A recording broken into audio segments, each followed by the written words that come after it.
नमस्कार, knocking-news.com में आपका स्वागत है। मैं हूं गिरिजेश वशिष्ठ। आज मैं बताने वाला हूं कि जो आर्थिक सामाजिक स्थिति होने वाली है चुनाव के समय पे, वो क्या होने वाली है और उसका कितना असर मोदी जी के 400 सीटों के सपने पर पड़ेगा। आज वो संसद में जब बार बार दोहरा रहे थे कि मेरी 400 सीटें आएंगी, 375 आएंगी, तो दिमाग में एक चीज़ आ रही थी कि जिसको मिलने वाली होती है वैसे बार बार चिल्ला चिल्ला के नहीं बोलता है कि मेरी 400 आएंगी, 300 आएंगी, 400 आएंगी, 300 आएंगी। लेकिन ये राजनीतिक बात है। जो देश के आर्थिक हालात होने वाले हैं उसकी हम बातचीत करते हैं। हालात ये हैं कि मैंने आपको जो 3 महीने पहले बताया था कि जब हूती वाला संघर्ष शुरू हुआ था लाल सागर में, कि भारत के ऊपर इसका क्या असर पड़ने वाला है। अब वो असर पड़ना शुरू हो गया है। भारत का जो चावल का एक्सपोर्ट है उस पर बहुत बुरा असर पड़ा है। मैं आपकी केवल जानकारी के लिए बता दूं कि भारत करीब दुनिया का 40% चावल भारत से सप्लाई होता है। 2 तरह का होता है, एक बासमती चावल होता है, एक पारबॉइल राइस होता है। पारबॉइल राइस वो होता है जिसमें धान को कूटने से पहले उबाल लिया जाता है, जिसको गोल्डन छैला वगैरह बोलते हैं हम चावल को, वो पारबॉइल ही होता है, जो थोड़ा हल्का ट्रांसपेरेंट होता है। तो चावल की सप्लाई पे बुरा असर पड़ा है और 30% के आसपास चावल की सप्लाई प्रभावित हो चुकी है पहले ही, क्योंकि भारत की सरकार चावल के एक्सपोर्ट को रोक चुकी थी। भारत में महंगाई ना हो जाए, चुनाव ना हारना पड़े, इसलिए एफसीआई ने चावल अपने गोदामों में भर लिया था। अब स्थिति ये हो गई है कि दुनिया में चावल की डिमांड बढ़ रही है और भारत सप्लाई कर नहीं पा रहा है, या दूसरे शब्दों में कहें कि जहां डिमांड है वहां चावल भारत पहुंचाने की हालत में नहीं है। मैं दोबारा वो नक्शा लगा रहा हूं जो मैंने पहले भी लगाया था। जो भारत से चावल की सप्लाई का रूट है यूरोप के लिए, वो रूट 19,800 किलोमीटर का हो गया है, जो पहले 11,600 किलोमीटर का था। तो अब चावल इतना घूमकर अगर जाएगा, मैं लगा देता हूं नक्शा ताकि आप देख लें। अब चावल अगर इतना घूमकर यूरोप के लिए जाने वाला है तो चावल की कीमत भी ज़्यादा हो जाएगी। और जाने वाला है नहीं, बल्कि 3 महीने से घूम के ही जा रहा है। तो भैया चावल की कीमत जब इतनी ज़्यादा हो जाएगी तो चावल को कौन खरीदेगा? आदमी कहेगा ठीक है, मैं वहाँ वाला इंडिया वाला नहीं खाता हूँ, आसपास का खा लेता हूँ, थोड़ा क्वालिटी पे कंप्रोमाइज़ कर लेता हूँ। तो उसका नतीजा ये हुआ है कि भारत की जो चावल की सप्लाई थी उस पर बहुत बुरा असर पड़ा है। बुरा असर ऐसे पड़ा है कि भारत से जो चावल जाता था वो 80% कम हो गया है मिडिल अफ्रीकन देशों के लिए अगस्त से नवंबर के बीच में। 57% कम हो गया है ईस्ट अफ्रीकन देशों के लिए, 53% कम हो गया है वेस्ट अफ्रीकन देशों के लिए, और इसी तरह से हर जगह के लिए भारत के चावल की जो रिक्वायरमेंट है वो कम होती जा रही है। पिछले साल के मुकाबले अगर पिछले साल के 3 महीने और इस साल के 3 महीनों की तुलना करें तो ये 39% जा रहा है कमी जो है चावल की। इस तरह से अगर आप और भी आंकड़े, मैं टेबल लगा देता हूँ, आप उन आंकड़ों को देखते रहिए, आपसे आपको अंदाज़ा लगेगा। तो जो कंडीशन है चावल की वो ये है कि हम 1,65,00,000 टन चावल एक्सपोर्ट करने वाले देश हैं और दुनिया के सबसे बड़े एक्सपोर्टर हैं, और हमारे चावल की सप्लाई 40% कम हो गई है। अब 40% सप्लाई आपकी अगर कम होती है दुनिया में तो इसका क्या होगा? जाहिर बात है हमारे देश में पैदा होने वाला चावल अगर 40% कम बिकेगा तो में क्या होगा? उसके दाम कम होंगे। दाम कम होंगे तो इसका सीधा असर किस पे पड़ेगा? व्यापारी पे नहीं पड़ेगा, सीधा असर उस पे पड़ेगा जो उत्पादक है, जो आदमी खेत में अपने चावल उगा रहा है। यानी भारत में जो चावल का किसान है वो एक बड़े संकट में पड़ने वाला है, पहली चीज़। दूसरा, राइस एक्सपोर्ट की जो इंडस्ट्री है उसमें रोज़गार में, जब आप दुनिया के सबसे बड़े एक्सपोर्टर हैं तो बड़ी संख्या में लोग जुड़े हुए हैं। भारत से बाहर माल जाना कम हो गया है तो पोर्ट पे काम करने वाले जो लोग हैं उनके रोजगार पर भी इसका असर निश्चित तौर पे पड़ेगा। भारत का अगर सोचिए करोड़ों टन चावल जा रहा है और वो 1,65,000 टन चावल जा रहा है, तो उस टन चावल को उठाने, रखने, उतारने की प्रक्रिया में लोग आएंगे ना काम में, उनका काम, और खेत से लेके गोदामों तक और गोदामों से लेके पोर्ट तक ले जाने का काम जो ट्रांसपोर्टर करता है, लॉजिस्टिक का आदमी करता है, उसका काम। इतने सारे लोगों के रोजगार पे इसका एक असर पड़ रहा है जो मोटा मोटा हम अंदाज़ा लगा सकते हैं। इसके अलावा 10 और रोजगार होंगे, 20 और रोजगार होंगे जिन पे असर पड़ेगा, उनकी आप कल्पना भी नहीं कर सकते हैं। वो चाय वाला भी हो सकता है वहाँ पे, और खाना बेचने वाला होटल वाला भी हो सकता है, या कुछ और लोग भी हो सकते हैं, चाहे वो पड़े हुए चावल बीन के अपना काम चलाते हों, या चावलों की धुलाई में, सफाई में, उनकी प्रोसेसिंग के काम में लगे हों, जो राइस फैक्ट्री में धान को चावल में पटक बदलते हैं वो लोग हों। तो एक बड़ा पूरा का पूरा एक इंडस्ट्रियल सिनेरियो है जो चावल की केवल ये 40% डिमांड कम होने से प्रभावित हो रहा है।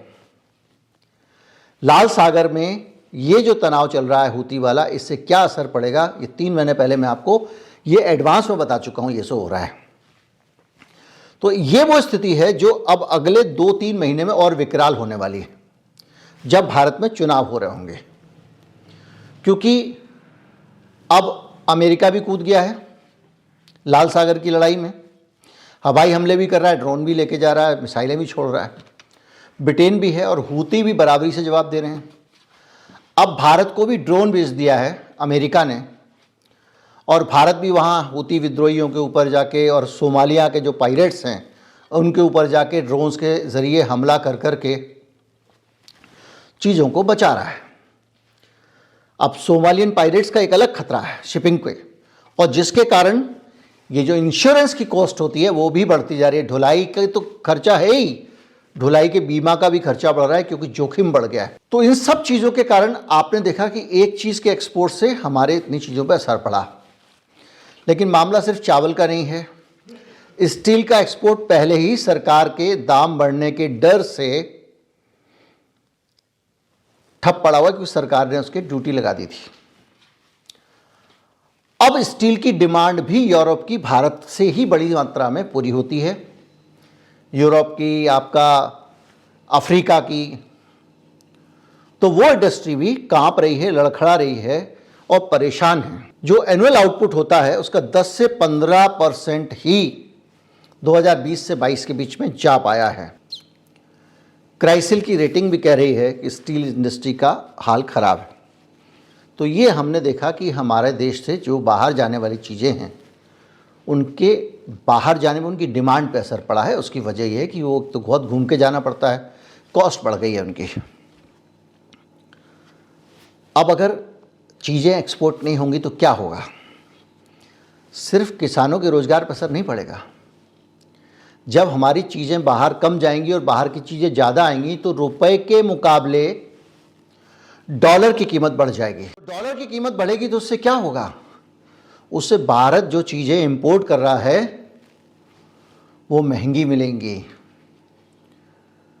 तो भारत में जो महंगाई का सीन रहने वाला है उसके ऊपर भी आप देख लीजिए कौन कौन से फैक्टर लागू होने वाले हैं। जो चीज़ें यूरोप से आती हैं, जैसे कि यूक्रेन से सूरजमुखी का तेल आता है, स्वेज नहर बंद है तो उसको भी वही पूरा अफ्रीका का चक्कर लगा के आना पड़ेगा। रूस से कच्चा तेल आता है, वो भी पूरा चक्कर लगा के, पूरे अफ्रीका प्रायद्वीप का चक्कर लगा के भारत पहुंच रहा है। तो हमारी जो रिक्वायरमेंट है जिन चीज़ों की वो तो है ही, और वो हम मंगाएंगे महंगे डॉलर को देकर, महंगे दामों में, क्योंकि वो आ भी दूर से रहा है, उसकी ढुलाई भी ज़्यादा है, उसका इंश्योरेंस भी ज़्यादा है और डॉलर भी महंगा हो गया। तो भारत में जो विदेशी सामान आ रहा है, ये ट्रेड बैलेंस गड़बड़ाने के कारण, व्यापार घाटा बढ़ जाने के कारण भारत का, हमको विदेशी सामान महंगा मिलेगा। तो जो चीज़ें बाहर से आती हैं, तो अगर एक उदाहरण लें, जो सबसे ज़्यादा हम मंगाते हैं बाहर से वो है कच्चा तेल। हमने आपको जो नक्शा दिखाया था वो लंदन का था, यहाँ से घूम के आप लंदन जाते हैं, लंदन से और आगे जाते हैं तो वहाँ पड़ता है रूस, ब्लैक सी, काला सागर, यूक्रेन के और रूस के नीचे, वहाँ से शिपमेंट होता है। तो जो कच्चा तेल हमारे पास आता है उसमें करीब 9%, एक चार्ट लगा रहा हूँ मैं, 9% की कटौती हुई है भारत में, ठीक है। और इसी तरह से इराक का 12.9% बढ़ गया है और सऊदी अरब का 1.3% कम हो गया है, क्योंकि सऊदी अरब के ठीक बाद में हूती विद्रोही है। वहाँ से लाल सागर में सऊदी अरब के बाद हूती, भूमध्य सागर और उसके नीचे लाल सागर, सऊदी अरब उसके बाद हूती। तो सऊदी अरब का तेल इधर से तो आने से रहा। तो अब जो है भले ही कुछ भी हो, लेकिन फिर भी हम सबसे ज़्यादा तेल किससे मंगा रहे हैं? हम सबसे ज़्यादा तेल मंगा रहे हैं रूस से। अगर जनवरी का हम डेटा देखें तो 12,09,000 बैरल तेल रोज़ाना हम रूस से मंगा रहे हैं, आज भी कम होने के बावजूद। थोड़ा सा कम हुआ, करीब 9%। तो लंबा घूम के तेल आ रहा है और महंगे दाम में तेल आ रहा है। और उस पर भी जो रूस का तेल है वो अब रुपए में तो हमको देता नहीं और डॉलर में प्रतिबंध है, तो वो हम ये रियाल से और दूसरी मुद्राओं के ज़रिए उसको खरीद रहे हैं। वो चाइनीज़ मुद्रा और सिंगापुर की मुद्रा पता नहीं किस किस में भुगतान मांग रहा है। तो उस स्थिति में भी अगर आप विदेशी मुद्रा का भुगतान हटा भी दें, तेल हमको महंगा मिलने वाला है। तो मैंने दो चीज़ें तो आपको बता दी, सूरजमुखी का तेल, कच्चा तेल। और कच्चा तेल महंगा मिलने के कारण एक तो ट्रांसपोर्टर का काम कम हुआ था, ऊपर से ट्रांसपोर्टर का ईंधन महंगा होने वाला है। तो ये सारी स्थिति जो है वो एक तरफ महंगाई, दूसरी तरफ बेरोजगारी, क्योंकि मैन्युफैक्चरिंग यूनिट्स बहुत सारी इससे प्रभावित होंगी, क्योंकि हमारा माल एक्सपोर्ट नहीं होगा। हमारे प्रधानमंत्री पीवी नरसिंह राव जी हुए थे एक, पता नहीं वो कांग्रेस में भी दूसरे बाहर वाले कोटे के थे, वो धनाधन अमेरिका के साथ बहुत सारे पैक्ट साइन कर गए थे। पता नहीं किसने उनको प्लांट किया था। उसमें एक WTO था, मेरे ख्याल से अटल जी का भी इसमें थोड़ा हाथ था। तो जो WTO है उसके तहत धीरे धीरे करके दुनिया को एक ग्लोबल बना दिया गया और सारे देश एक दूसरे पर निर्भर हो गए। तो अब हमारी समस्या ये है कि ऐसी विचित्र स्थिति आई है, इसमें हमारा माल जो है, जो हम पहले आत्मनिर्भर होते थे, खुद ही बना लेते थे, अब वो हमको बाहर से खरीदना है। तो बाहर से आने वाली सारी चीज़ें पड़ेंगी हमको दबा के महंगी, और हमारा माल बिकना हो गया है बंद, क्योंकि हम पड़ रहे हैं दूर।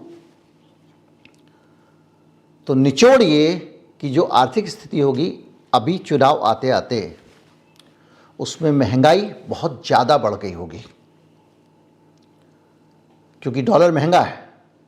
डॉलर महंगा होने के साथ साथ ढुलाई भी महंगी है, इंश्योरेंस भी महंगा है, और जिस मार्केट से आ रहा है उस मार्केट में डिमांड भी ज़्यादा है, क्योंकि हम जिससे मंगवाएंगे हम चाहेंगे कम घूम के आए।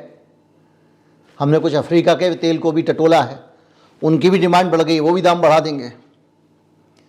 तो महंगा माल आने वाला है और हमारा जो माल बिकता था उसकी बिक्री कम हो गई है। तो व्यापार घाटा, डॉलर का दाम बढ़ना, दूसरी चीज़ें सीधे सीधे आम आदमी के जीवन पे बहुत तगड़ा प्रभाव डालने वाली हैं।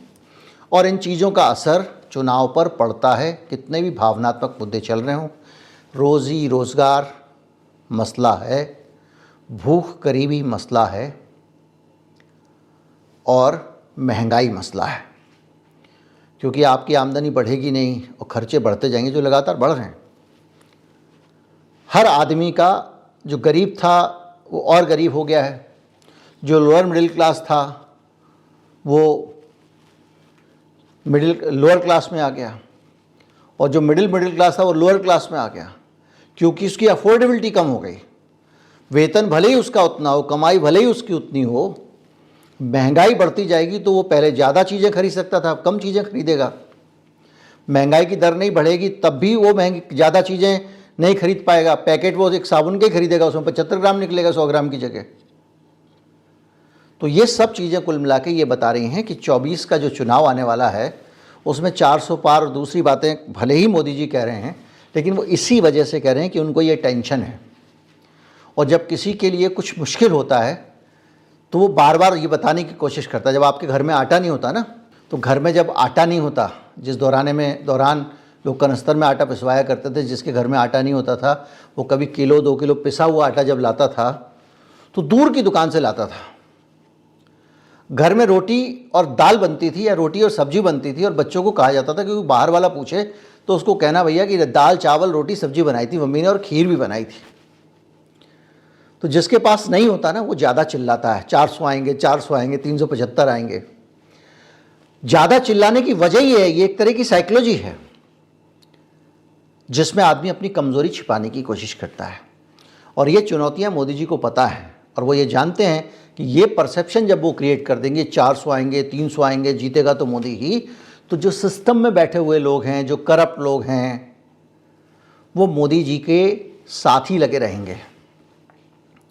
ईडी भी जो कहेंगे करती रहेगी, सीबीआई जो कहेंगे करती रहेगी, चुनाव आयोग सोच समझ के चलेगा। थोड़ा बहुत कहीं कुछ हो रहा होगा तो मुंह उधर कर लेगा कि भैया आएंगे तो मोदी जी, रहना इनके साथ है, जीना इनके साथ ही है, कल कौन सी एजेंसी भेज दें। तो ये परसेप्शन भी क्रिएट करके रखना, इसलिए मोदी जी 400 बोल रहे हैं। सच ये है कि मैं आपको पूरा कैलकुलेशन बता चुका हूँ और ये जो नई परिस्थितियाँ हैं ये और भी खतरनाक हैं। बहरहाल जो भी हो, भारत के भविष्य के साथ किसी प्रकार की कोई पनौती नहीं होनी चाहिए। भारत सुखी रहे, बाकी जिसको जो बनना है बन जाए। उम्मीद करता हूँ वीडियो आपको अच्छा लगा होगा। अच्छा लगा हो तो ज़्यादा से ज़्यादा लोगों तक पहुँचाएं, चैनल को सब्सक्राइब कर लें। नमस्कार, जय हिंद।